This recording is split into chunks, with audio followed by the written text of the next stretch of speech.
Otasansan rédíò and TV a wà lórí Facebook àti YouTube bẹ́ẹ̀ bá ṣe ń gbọ́ wa bẹ́ẹ̀ lẹ́ẹ̀ máa wò. àṣírí kan ò ní mo tún mú wá fún ẹ̀yin olólùfẹ́ wa kẹ́ ẹ lè gbọ́ kẹ́ ẹ lè mọ bí nǹkan ṣe ń lọ orílẹ̀ Nàìjíríà bí ẹkọ́nọ́mì wa bó ṣe pojú dé bí ẹkọ́nọ́mì wa bó ṣe di báṣubàṣu bí ẹkọ́nọ́mì orílẹ̀ Nàìjíríà bó ṣe di tí ń wọ́lẹ̀ tó ń ṣàìsàn ni mo tún mú wá fún yín. ọ́díò yìí lágbára, àṣírí tí ń bẹ nínú ọ́díò yìí ó lágbára, ní tí gbogbo wa gbọ́dọ̀ gbọ́ ni. tẹ́ ẹ bá dẹ̀ ti gbọ́ tán kẹ́ ẹ bá ní share rẹ̀, ẹ bá ní share rẹ̀ fún ọ̀rẹ́ yín, àwọn olóye, àwọn onímọ̀, àwọn tẹ́ ẹ rò pé ó yẹ kán gbọ́ tán lè bá ní wọ́nà àbáyọ sí nǹkan yìí. ẹ bá ní share rẹ̀ fún wọn kó dọ́dọ̀ àwọn aláṣẹ tá a dárúkọ nínú ọ́díò yìí. àṣírí tó lágbára ni nípa Godwin Emefiele, nípa ààrẹ Muhammadu Buhari, nípa Minister of Finance àtàwọn aláṣẹ wa gbogbo tí wọ́n ń darí orílẹ̀ Nàìjíríà, nípa bí owó dọ́là bó ṣe ń gbówó lérí ju owó náírà lọ, bí náírà bó ṣe ń dọ̀bálẹ̀ fún dọ́là. àṣírí tó lágbára níbẹ̀ nínú ọ́díò yìí. ẹ farabalẹ̀ ẹ jẹ́ a jọ gbọ́, kẹ́ẹ̀dẹ̀ bá ní share rẹ̀, kẹ́ẹ̀ bá ní like ẹ̀, kẹ́ẹ̀dẹ̀ bá ní subscribe. ẹ̀yin tẹ́ ẹ̀ bá ti subscribe sí kàn ní Otasansan TV lórí YouTube. ó yá o, ẹ farabalẹ̀ ẹ jẹ́ a gbọ́ láti bẹ̀rẹ̀ ká gbọ́ dópin. Productive sector economy wa ó ti gbó yanyan lọ́wọ́lọ́wọ́ báyìí. àwọn manufacturer ti pariwo wọn lọ bá president Buhari recent sometime ago pé gbà wọ́n lẹ́ra wọn ó ní kò sí nǹkan táwọn lè ṣe sí ẹni tó sì ìgbà ní ẹgbẹ́nu kó tún ṣe oní Godwin Emefiele ó sì kùnà láti ṣe bẹ́ẹ̀. Don't you think he's too busy politically? ìyẹn Godwin Emefiele. Yes. kò sí rọ́nù nǹkan tẹ̀sán torí pé ṣe pé Emefiele ti wà lára àwọn presidential aspirant ní All Progressives Congress lẹ́tọ̀ túmọ̀ sí pé kò ṣẹlẹ̀ in the history of Nigeria rí civil servant ni though political appointee náà ni but civil servant ni kò dẹ̀ gbọ́dọ̀ identify ara rẹ̀ pẹ̀lú party but náà tó ti identify rẹ̀ pẹ̀lú party kò jẹ́ kó ráàyè mójútó nǹkan tó fẹ́ ṣe pé lọ́dà Jonathan ìgbà tí Jonathan yẹn síbẹ̀ kò identify pẹ̀lú any political party ó ń ṣiṣẹ́ rẹ̀ lọ bó ṣe yẹ kó ṣe ìgbà yẹn we have a little bit of stable economy torí pé tẹ́ bá wo rice tó ń tà nígbà yẹn some other commodities kì í ṣe iye price tá a rà ń sìn lára nígbà yẹn but torí kó ti fi ojúṣe rẹ̀ sílẹ̀ ó ti lọ sínú òṣèlú kò jẹ́ kó ráàyè mójútó ẹ̀ mọ́ tó bá ṣe pé ìlú tó dáa ni ó yẹ kó mọ gbàbẹ̀ lọ lé ni because èèyàn ò lè jẹ́ nǹkan méjì pọ̀ you cannot be a political appointee or a civil servant kó méjèèjì ò lè lọ together but báyìí ó ti di nǹkan bẹ́ẹ̀ yẹn Emefiele tí ó ti jò sẹ́yìn lórí àwọn duty and responsibility ẹ̀ tó bá ṣe wípé ìjọba Nàìjíríà bá ti ní ìjọba ni nǹkan tó yẹ kí ìjọba ṣe ni pé kájú wọlé bòdì we have a lot of people tẹ́ pé wọ́n lè máa ń bẹ̀ yẹn tí wọ́n á dẹ̀ ṣe dáadáa but unfortunately irú ẹ̀rọ ta ní nìyẹn error of so many things tẹ́ pé ní àlè kátán látọ̀dọ̀ ẹ̀ so olóṣèlú ni ọ̀rọ̀ òṣèlú lòun náà ń bá káàkiri mo fẹ́ lè sọ pé eré bí ó ṣe jẹ́ Minister of Finance of Economy nìkan tí ó mọ lébà lábẹ́ dispensation tó bá ń bọ̀ to me President Muhammadu Buhari wọ́n ṣe dáadáa láàrin yẹn. Èmi fẹ́ sọ̀rọ̀ kan mo rántí late Dr. Clement song. àtúnpadà bọ́dọ̀ dọ̀ yín o a fẹ́ mọ ipò tí Godwin Emefiele dì mú bó ṣe lápá sí lára ọmọ Nàìjíríà tó bá jẹ́ pé ẹni tó dì mú gbójú fóṣèlú ó fèsì iṣẹ́ rẹ̀ kí ni àǹfààní tọmọ Nàìjíríà ó jẹ tí ó bá jẹ́ pé ẹni tó dì mú ṣe bẹ́ẹ̀ Emefiele ṣe ń ṣe yìí kí ni ìyàtọ̀ ọmọ Nàìjíríà ó jẹ. late Dr. Clement song former CBN governor ni later ó di governor old Cross River State nígbà tí wọ́n wà lókè pẹ́. Clement Usong ìgbà tó rí pé òun fẹ́ contest fún ó fipò sílẹ̀ Professor Charles Soludo òun náà ti di CBN governor náà rí tẹ́bá rántí òun náà resign Chukwuma Soludo ó resign ó lọ contest governor Anambra nígbà yẹn kò sí nǹkan tó burú pé mo fẹ́ díje bọ̀ wàá fi wé wàá kọ̀wé fipò sílẹ̀ ni pé mi ì ṣe mọ́ èmi mọ rísì tí wọ́n ṣe fi kí nìdí tí láìpẹ́ wọ́n gbé àbá kan lọ sílé ìgbìmọ̀ asòfin wọ́n tó CBN Act ṣe èyí tó fi òfin dé kí ẹni pé tó bá di ipò gómìnà báńkì àpapọ̀ mú kọ́mọ̀ lọ́wọ́ sínú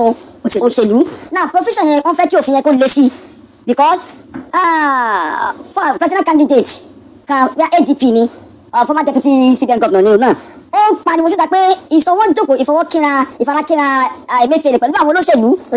ti pọ̀ jù ó náà sì mú ewu tó wà ń bẹ̀ ó ké sí Godwin Emefiele pé bó ṣe ń wọlé tó ń jáde pẹ̀lú àwọn olóṣèlú yìí ó jàǹbá ọrọ̀ ajé ìlú yìí ṣé kò tí ì rí bẹ́ẹ̀ ó ti wá jàǹbá ẹ̀ báyìí.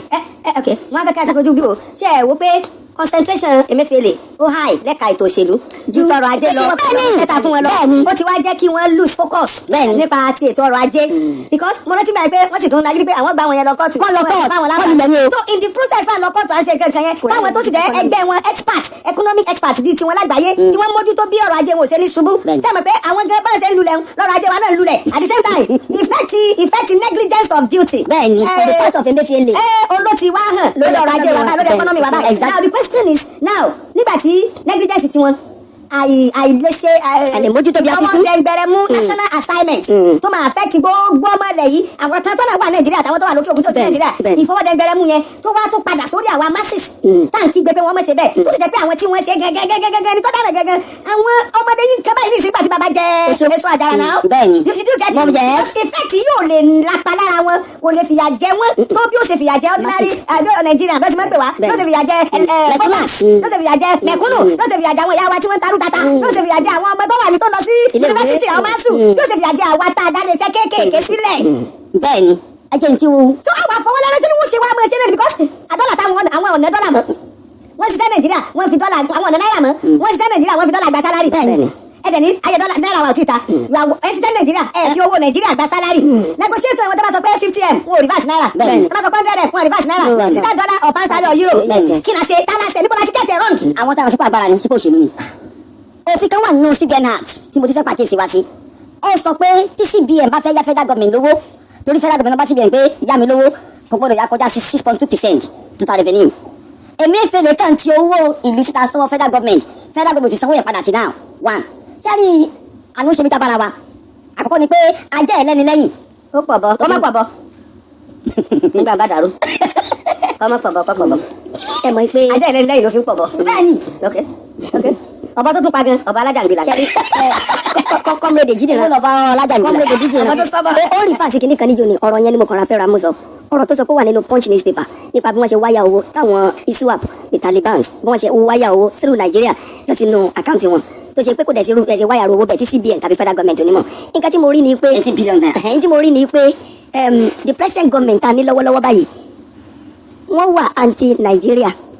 wọ́n dẹ̀ wà pro Taliban. No, I won't take that. bóòlù owó ṣe wọlé bóòlù ni Boko Haram àti ISWAP ṣe kọ lẹ́tà pé àwọn ń bọ̀ sẹ́kọ̀ọ́ wọ́n lè má mọ̀. federal government ṣe rí ó dà pé à ń fọwọ́ ra nǹkan kan lórí tí mo fẹ́ ká sọ kí president Buhari kúrò ní gọ́ọ̀mẹ̀ntì. sẹ́yìn náà bọ̀ bẹ́ẹ̀. no ètò ìṣẹ̀lẹ̀ ní pẹ́ni tí ó gbà ti wà lẹ́yìn wọn. Tani? bàbá tí wọ́n ń pè ní professor Yẹmí Ọ̀ṣínbàjò. Don't try that. ṣe rí tí gọ́ọ̀mẹ̀ntì bá fẹ́ dàrú kò sí tó bá dínú pé kí wọ́n kọ lẹ́tà sílẹ̀ because to me àwọn Boko Haram ISWAP Taliban wọ́n rọ́wọ́ mú ju Ọ̀rọ̀ the present security lọ ìdí mo sọnù pé tàbí sọnù wípé economy yìí kì í ṣe pé Emefiele fẹ́ ṣe torí pé òun gangan fúnra rẹ̀ òun gan ó pro àwọn tá à ń sọ. No, we don't have evidence. kò ní ìdíkà ṣe mọ evidence káwọn kọ lẹ́tà sí kò ìní sí náà pẹ̀ka anybody right American that mayor ipe ẹ̀jọ̀ we are coming to you ilé ènìyàn lè gbá yẹmọ. ẹgbọ́ etí mo fẹ́ kẹ́ jáàmà ni pé ẹnikẹ́ni tá a bá fi sí ìgbàanu ètò ọrọ̀ ajé tó bá dojú ẹ̀rú yóò jábọ̀ fọlọ́run. kó kọ́kọ́ jábọ̀ fún yẹn ẹ mọ̀ gbọ́ because ṣẹ́rí àwa ọmọ Nàìjíríà in fact ẹlòmíì gan tó wà literate tó kàwé yóò mọ̀ sọ fún mi pé kí ló dé ta ní problem pẹ̀lú owó ṣé bí central bank ní print owó wa. pé kó wẹ̀ mọ́ print láìsá bàjá láìsá mọ̀ tẹ́lọ̀. ẹ kó jáde ẹ náà. ọkùnrin yẹn ló wọ́n lọ àwọn tó wá wà ní ìgbẹ́nu ètò ọrọ̀ ajé ẹ̀ náà wà mọ̀ pé iye tá a gbọ́dọ̀ ná ní wọ́n ò ní check for inflation wọ́n á ní check for deflation ẹ̀wọ̀n wá wà ń bẹ̀ ọwọ́ afọ́jú pọ̀ níta kúlé wọn lọ́wọ́ pọ̀. Unfortunately, tó lágbára ni. in the West African country intanet sọ bóyá pati mọ̀lúmbà wọn ló sọ̀rọ̀ yẹn Nigeria has a lot of professors of economy ju any other country lọ tiwa kọ́lọ́mọ jẹ́ kí economy wa bàjẹ́ gbogbo professor of economy ṣe rí bí ta bàdé. ẹ ká kóra àwọn ìjọ kan ṣèpàdé. tí wọ́n bá ṣe ta ni wọ́n gbé wọn yẹn communicate wọn ta ni wọ́n gbélé lọ́wọ́. wọ́n gbé fáàrẹ̀ orílẹ̀-èdè yìí. ààrẹ wo. ààrẹ wa ààrẹ wọn gbélé lọ́wọ́ pàmílẹ̀ ni tí kò wá tẹ́lẹ̀ ní ọ̀rọ̀ bá ti kọjá ẹ̀kọ́. náà ni ẹ ti gbọ́n ẹ jẹ́ ká mọ èrò tiyín ìràtẹ̀yìn kọ sí bí owó dọ́là bó ṣe ń gbówó lérí ju owó náírà lọ bó ṣe ń ní fálù ju owó náírà lọ ẹ já mọ èrò tiyín ìràtẹ̀yìn kọ sí níbo ni nǹkan ti wọ́ wá kí ni ẹ̀yin lérò gẹ́gẹ́ bí ọ̀nà àbáyọ gẹ́gẹ́ bí ọ̀nà àtúnṣe torí tí bá ń lọ báyìí àpadà sí rẹ̀ aburú ni lórí ẹkọ́nọ́mì wa lórílẹ̀‐èdè Nàìjíríà ẹ ṣé bẹ́ẹ̀ ṣe ń gbọ́ wa o ẹ ṣé bẹ́ẹ̀ ṣe ń wò wá níkànnì Otasansan TV lórí YouTube ẹ bá ní subscribe ẹ̀yin tẹ́ ẹ bá ti subscribe kẹ́ẹ̀dẹ̀ bá ní share fídíò yìí kẹ́ẹ̀dẹ̀ bá ní like ẹ̀ kó lè bá rìn jìnnà kó lè bá dọ́dọ̀ àwọn aláṣẹ tá à ń dárúkọ wọn yìí ẹ ṣé o àdúpẹ́ o.